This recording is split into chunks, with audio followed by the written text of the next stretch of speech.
Hey, I want to welcome you to Beyond the Message. Today we're talking about Mark chapter 15. I'm Bob. And I'm Josiah.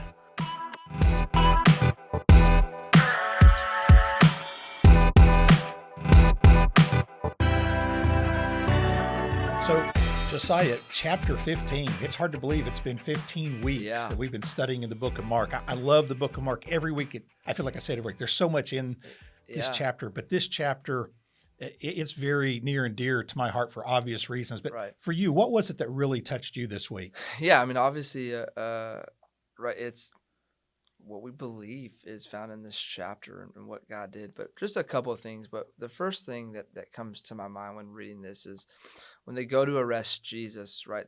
They know that he's done nothing wrong, and yet they release the other guy who was a murderer, and yet they know that Jesus did nothing wrong. They still take him, and then they go to crucify him. And I just think about the people who had they knew that he had done nothing wrong. They knew that, but yet still chose wrong. They still chose to do not the right thing. And I think it's a good reminder for me when I read this to think like sometimes people have all the answers, and they yet to do the right thing. And Jesus still showed them grace. Yeah, exactly. And still goes and dies for them.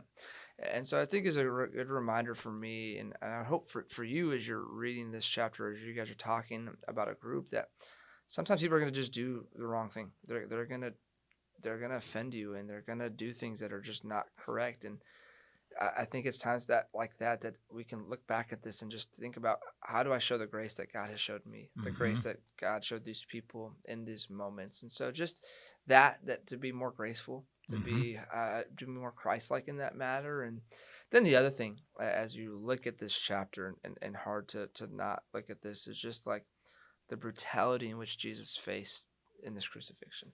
Like it is just so what they did to him, and what he did for you and for me. And it just, especially here at Battle Free Church, and for me, I grew up at my church in New Mexico. Like from day one as a child, you read about this and hear about this, that Jesus died for you and for me. And just when I read this chapter, and as you're reading it this week, I would encourage you to just close your eyes and just picture the imagery of what Jesus faced, what it was that he walked through that day, the shame that he took on for you and for me. And so I think that just that takeaway, just that good reminder what Jesus did, that we didn't deserve it, and yet he still did it. Yep. And so it's just really good to read that and remember what God did for him, that we're loved that much. Yeah. I love that we're loved that much. People often doubt the love of God, and I say, hey, if you're doubting the love of God, look at the cross. Yeah. You can't look at the cross and doubt God's love. Right. Look what God did on the cross. You know, as I was reading through this, I was reminded of the movie The Passion of Christ. And a lot of people have a lot of problems with the movie, but the one thing for me is I'd never seen a movie, all these movies about Jesus. Yeah. I'd never seen one to where you see him on the cross and you cannot recognize him. And he just had been beaten literally within an inch of his life. Right. And every ounce of his body, every inch of it is just covered. It's been beaten. It's bloody, his face, everything, and all that he went through, all the pain and everything. And seeing that, it reminded me of Galatians 3, where Paul tells him, hey, who's bewitched you? Yeah. You know, when I was with you, I painted a picture of Jesus crucified as if you were looking at him and you saw it. You know what he went through for you, how he died for you, and how he suffered for you. And so it was the same thing for me. It reminded me of Hebrews 12, of where it says that he considered the cross, but he didn't despise it. He didn't despise the shame, the embarrassment, the separation from his Father, the physical pain, emotional pain, psychologically. He didn't shy away from any of that. He took it on because of the joy that was set before him. And that was your salvation and my salvation and your salvation that's watching. He was thinking of you on the cross, and I love you so much that I will do this. And just as I was reading this and thinking about Galatians 3, and it reminded me of this Friday, Good Friday services. Right. And how every year when Pastor Alex preaches through that, and he paints this picture of what Jesus went through. If you have never been there, you have got to be here this Friday. It's at 6 and 7:30. 6 and 7:30 this Friday. Be here. If you can't be here, stream it online. I'm telling you, it gives you a whole new vision of what Jesus went through. I'd never heard anything like that before. Yeah.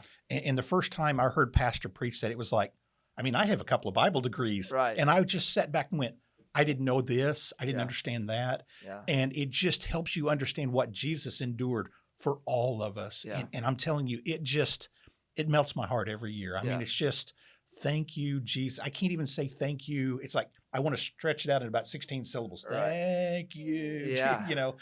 And so that's what it reminded me of this week, is just to focus on his body that was broken Right. for me, that was given Right. for me. And so it really, man, it was just a reminder this week. And sometimes it causes me pain that he had to go through that because of my sin. Right.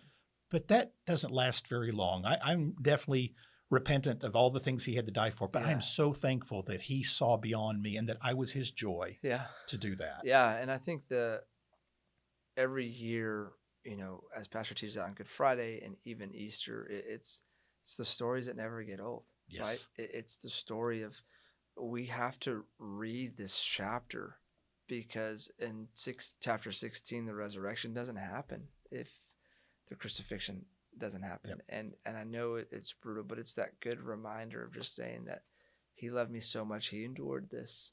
And so it's so good. And so I just want to encourage you, just as Pastor Bob did, Good Friday, your campuses, I think everywhere is at 6 p.m., Midtown and Broken Arrow at 7:30. And then also Easter is this Sunday. And there's all kinds of services that you can come on Saturday night and Sunday morning. I just want to encourage you, as we're reflecting on this, that we have hope. Yes. Because Jesus resurrected, that this is the day that we get to celebrate the hope in which Jesus gives us, that if you'd invite somebody, bring somebody. They say that more people are open at Christmas and Easter if you would just invite them. And so say a prayer this week, who God has put in your heart. Invite them as we go and remember the sacrifice that Jesus made and the hope that he gives us. Below, there's 4 questions we would love for you to continue to discuss this chapter. And really the biggest part of our faith is chapter 15 and chapter 16 of the Gospel of Mark. Go ahead and dive into that. But we're praying for you, and we can't wait to see you this weekend. God bless you.